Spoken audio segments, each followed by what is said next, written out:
Hi, this is Taxis Chronicles and I'm your host, Simon Rushton. Today we got an into guy who is, let's say he was at the protest last Saturday where he had the clashes between the BLM and the EDL. For those who are not from England or don't follow the news, the BLL, which is you should know probably, is Black Lives Matter, and the EDL, the English Defence League.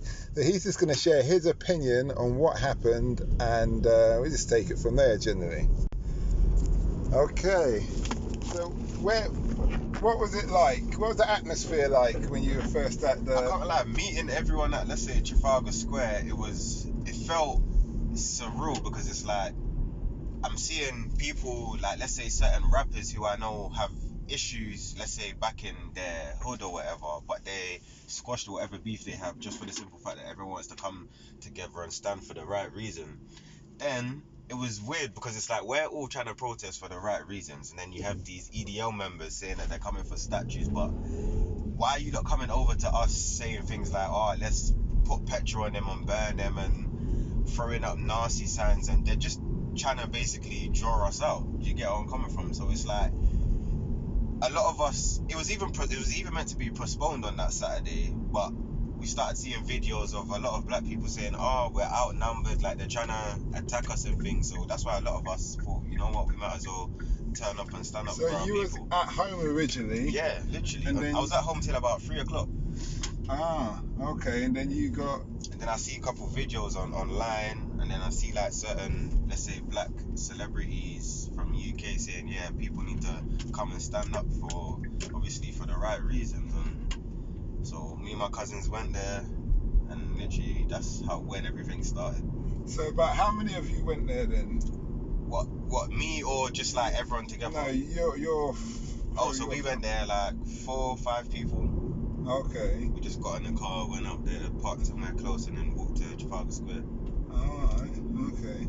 And would you say, when you got there, what was the atmosphere like? Was there running battles kind of thing, or? Yeah, it was like every now and again you'll get a couple of EDL members trying to run to where we're chilling and peacefully protesting, trying to scream certain things, trying to literally just basically trying to get our attention so a fight can happen, basically. Okay. And then you had the police trying to separate us two. So if we had a 5 o'clock curfew, so by 5 o'clock everyone had to start making their way home. But it was like the police was telling us to go home, but every station we would go to in a big crowd, because obviously we're not trying to leave one person to go home by themselves and then the EDL members catch them, and then do you get where I'm coming from? So it was good to see whoever had a tannoy. It was like, cool, so everyone who's going this way, you go to that station, but everyone stay in big groups, no one, leave off by yourself. So we got to a few stations, and the police would call the station before we get there and tell them to close the station. So it's like, how are you not telling us to leave the area? We're trying to, every station we get to, by the time we get there, you've already told them to lock it off. So we're forced to still be on the streets. Then they're chasing us around, literally around central London, telling us to go, but we're literally trying to argue with them, saying, how are we supposed to go home if you lot are blocking every entry and exit there is? It's literally impossible for us to go home. So then we got to, I believe it's Waterloo Station, and there was like 4 or 5 EDL members like outside the station. And then the majority of the... How did you know they were EDL? Because they were, when we were screaming out Black Lives Matter, and we could hear them screaming out EDL, All Lives Matter, if that makes sense. Okay. So when they see us come around the corner, because at first they heard us, the majority of them ran back into the station, but there was this one guy who was so brave, and he literally ran at us. So obviously he thought his friends were probably with him running towards you. So he's ran towards us trying to swing. Is that the guy in the blue t-shirt? Yeah. Okay. It's that guy. So when we turned the corner, he's literally put his beer down, run towards us, screaming out. Was he partly drunk then? Yeah. Oh, so he's under delusion. he's in another realm. Yeah. So he's like, yeah, come on, hey. He's like, let's have it. Then he just literally got his ass beat. But then it was good to see that we were standing up for the right reasons, and all the, let's say, EDL members that was trying to come into our crowd and cause trouble, which one of them did, they would try, but they wouldn't be successful. So how did they get into your crowd? From what I saw in the videos, the police were separating. Yeah, so this is the thing. It's like what I personally think is they use their best officers to control the BLM movement, and their weaker, shorter, like non-experienced officers to deal with the EDL members. Because if you see the videos, whenever it's the black people and there's police officers, the police, they know how to control the crowd. They're using their batons. But when you see the videos of these EDL members attacking police officers, spitting on them, kicking them, they're not doing anything. The police are literally running. So it's like, I don't understand how all of us got arrested, but then all the EDL members that were there causing trouble and doing things for the wrong reasons, none of them got arrested. Oh, so when they said they arrested 200 or 100 people, that was all BLM people? Most of them was literally BLM members, because from the little group of people that I was with, by the time we all got separated by the police, there was at least 40, 50 of us, and every single one of us got arrested. So it's interesting you say it. So one, they're stopping you from going home on the train together, and two, literally anyone that was there can tell you the same thing. Literally, we'll walk across Waterloo Bridge, get to a station, it's closed. We'll walk back over, try go to somewhere like Paddington or somewhere, or not Paddington, what's that place? Like Belgravia sides, same thing. So wherever we go, it's literally blocked off. Like it's like, because they had a helicopter in the air, they could always follow us. So by the time we get to the end of a road, they're already there forming a line. So it's like, how do you look? A lot of us are not from central London. Like, none of us really live in central London. So, like, keeping us in central London is stupid. How are we going to get home? Especially if you're calling stations, telling them to close. That doesn't make any sense. You know what you're better off doing next time? Is if all you lot are organised, you hire a coach. Yeah, just like a couple the footballers. Coaches. Yeah. So everybody come the coaches. It's interesting how do you notice how the press didn't show any footage of it on the news? No, it's true, because I even see a couple people wearing like the press body armor, the press hat. You know when they go to like Afghan and they'll have the press helmet. Literally, that's what they was wearing. Like, but you won't see any of the good that we're doing. There was even a EDL member that he's another brave one that was near Waterloo Station. He got his ass whooped, but Blacklivesmatter protester carried him away so no one could attack him. I don't know if you've seen it on the internet. Yeah, that guy came, the white guy. Yeah, so they reported it on Reuters. Okay. But that's a Russian channel and they don't like the media for the West. Okay. Yeah. So but you won't see it on like BBC News, and I've seen it on CNN actually. That's where I saw it. Okay. Oh, you saw it on CNN? Yeah. So there's like a suppression of the news on England. Like everywhere else wants to let people know that we're not all bad. Like, we didn't come out here to say, you know what, let's go and fight EDL members. It's them saying that they're gonna come and ruin what we've got going on, to the reason why we said, you know what, we're still gonna link up, and you know, obviously if we do see them, obviously we've got to defend ourselves. How do you feel about this statue? This whole, like, obviously it started with a statue in Bristol, yeah, where they decide to take it down. Do you think that it's any point in to taking be honest, the statues down?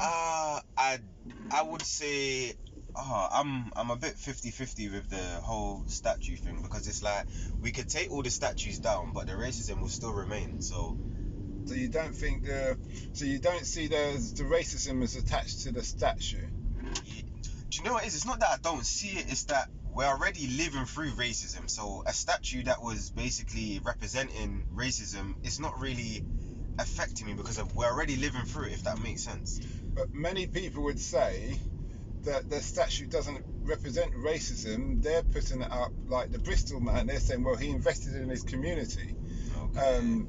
And he built lots of buildings and done lots of things, which was, really, he built a legacy for himself, but he's helping the people. Like in the sense of Churchill, people would say, well, he fought off in a big invading force that was trying to take over us. So regardless of his racist views, he did something good for humanity at that time. Do you see what I mean? Yeah, I get what they're saying. That's why I'm a bit 50-50, because it's like, the statues have been there for ages, and we've been living through whatever we're living through. So it's either we're gonna change the whole system of what we've been living through, or drag down statues and still be living through the same thing. But then it could be said that when England or the UN or what have you, ISAF invade a country, they always tear down the statues in Iraq or wherever. Oh yeah, no, it's true. So it's true. Why do they tear down those statues, but then these ones of people who've been oppressors can stay? No, that's actually so true. That's a valid point. But then you can if you look at the story of King Saul in the Bible, what he spoke about, he was very evil for many years, and then one time he found God and he changed, and everything he had done he tried to undo. Okay. If you see what I mean. Yeah. And so it's just like that really. So Yeah, them statues is 50-50, man. But you could say this: removed the ones who didn't have anything positive really. The ones who built, like the one in Bristol, he built his money on slavery. He built things for a community, but in essence he was a landlord. So he didn't do anything charitable. So yeah, fair enough, he could come down. Or you could just say add an additional plaque stating the history of that person, of what they did, good and bad. And then it has to be taught in school when they teach that yeah, this guy was really bad, he done this and then he changed, or done that, or do you see what I mean? So you can lay out the whole story of them. But then I would have said this: if the Germans put up a statue of Hitler, some people would have a problem. But then Hitler did good for his nation. He built them up, he made them strong. BMW, Volkswagen come out of that. Hugo Boss come out of that. Lots of different things come out of that, if you see what I mean. Yeah, 100%. Now people would get upset about that. So I saw a Scouser saying that there's going to be a rematch. Have you heard anything like that? Oh, what? And is he calling people like monkeys and stuff? Yeah. Oh yeah, I think I saw that yesterday. Yeah. What do you think about that?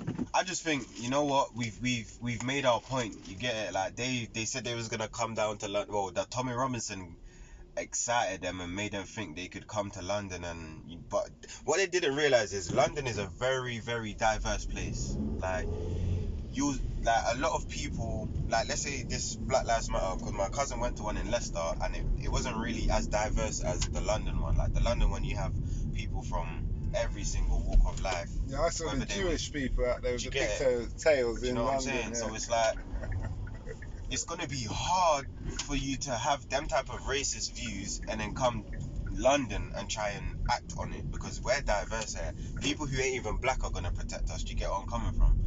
So if he thinks he's gonna come London and try that again, I just hope anyone pushing this positive Black Lives Matter agenda shouldn't watch that video and think, yeah, you know what, we need to go there, we need to fight these people, because we've already shown them that if you don't come London, you lot are gonna get your ass whooped. So just don't get drawn out to what he's saying. Okay. Because it's us that's gonna get in trouble. We're the ones that's gonna get arrested, and do you get what I'm saying? So it's just, everything's just gonna fall down on us. Because they can come, cause trouble. The police ain't gonna be arresting them. They're gonna be arresting black people. It's the black people they're gonna be putting on the news saying, yeah, look at these thugs. It's not the white people. So we've made our point, man. He's just upset that obviously he's seen so many videos, so many pictures of EDL members getting their ass whooped. Okay. But you think was it worth you going up there? So you went up there late? Yeah, man, it was definitely worth it, 100%. So you wouldn't change anything you did? Never. I'll do it all again if I have to. Okay.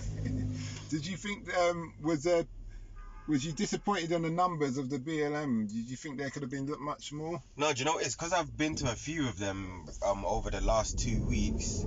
I understand, obviously, because everyone was still furloughed, people weren't at work and stuff, so of course there was way more people, but we still had a very large amount of people that did turn up. So Okay. It was nice to see that, you know, even though, and as well, it was meant to be postponed, so a lot of people didn't turn up because of that reason. So for people to for us to still have a lot of numbers like that, it was nice to see.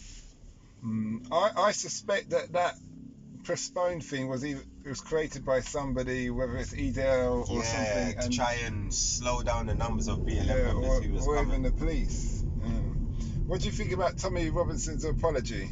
I feel like that whole come, let's go, guys, and then a couple of days later, no, it's not a good idea for me to come. I feel like it was just all a plan. He knew that that first video he made, it was gonna rile up all his type of people. He knew what he was doing. He did not make that video and think, yeah, my people are gonna see this and they're gonna stay at home. He knew. He literally said, if you're a lad, he basically said, if you're English, if you're white, you're gonna come and fight for your country. That's literally what he was saying. He was moving like us pulling down a one statue was gonna cause a world war. Like, literally, that's what he riled up in his people's heads. The thing that got me, the statue wasn't even pulled down in London, so I don't see what the issue was. So why didn't you lot go down to Bristol? It's because you lot heard that the Black Lives Matter protest was going on in London, so you lot decided to come and take whatever anger you lot have out on the London protesters. But in fairness, someone did, I think, did write on the statue Churchill was a racist. Well,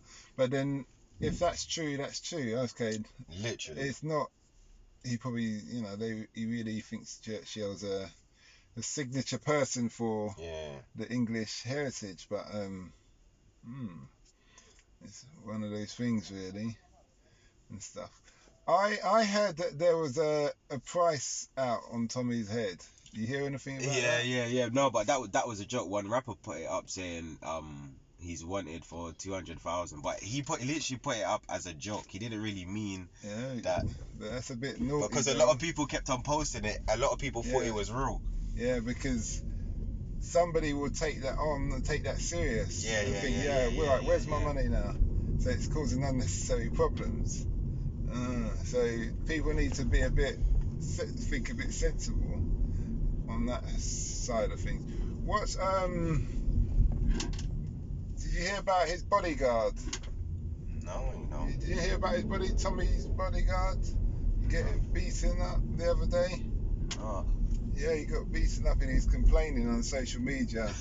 He's saying that two jiggers really done a number on him. He needs help. But I think that's a bit weird, because why would he do a video like that? Because he knows it's going to circulate in thing and stuff. But yeah. And they're quick to say, it was a black person that done this. It was like, why do you have to mention the fact that it was someone with a certain colour? Like, literally. No, because they know what they're doing. Yeah, they're obviously in a situation where it's, one party against another party in that respect. So how do you see things going forward? Boy, I'm not even gonna lie, I'm not too sure, because obviously everyone's going back to work and things, so the Black Lives Matter movement, we need to, if we're not doing protests and marches, we still need some form of a movement to keep going, because if not, it's gonna be like every other protest we do, it's just gonna die down after a few months, a few years, literally.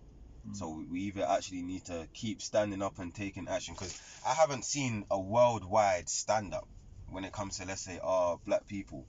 So this is the first real worldwide, because literally everywhere was doing a protest. You got the France, Italy, this country, that country, all for the same reasons. It all stemmed from that Aubrey guy, if you remember, the one that got shot in America by the two ex-police officers. He was just jogging and they shot him. Okay.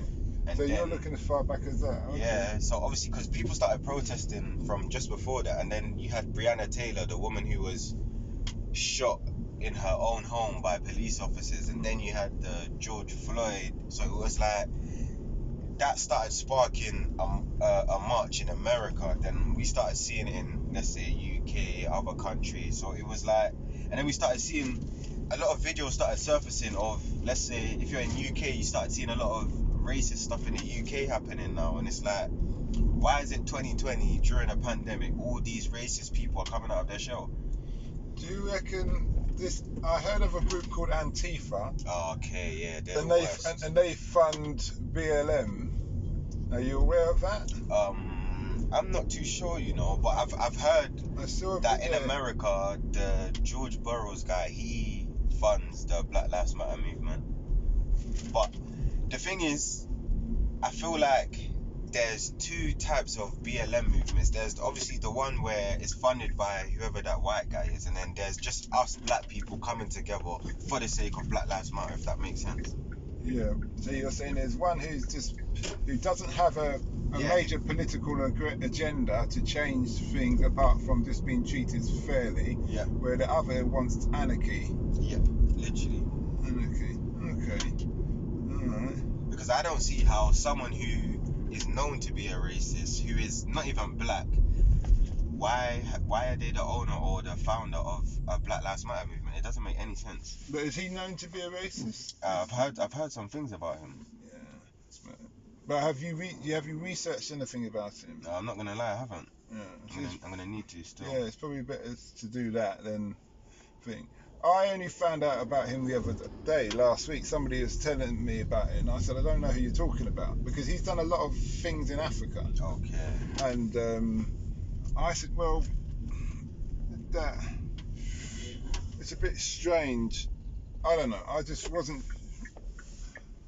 I suppose you have to really to determine when someone's a racist. You can't really do that without getting to meet them. Yeah, no, 100%, or having them have a 100%. real speech, because everything can be twisted in certain regards. But I do hear what you're saying.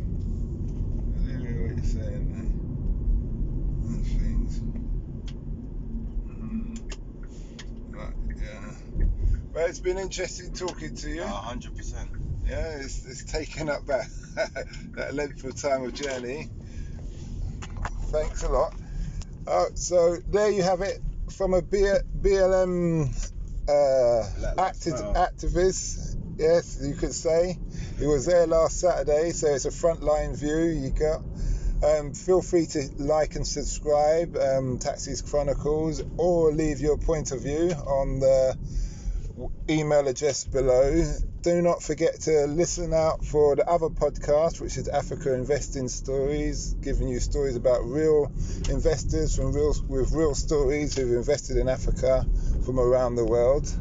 And have a nice day. Where can I listen?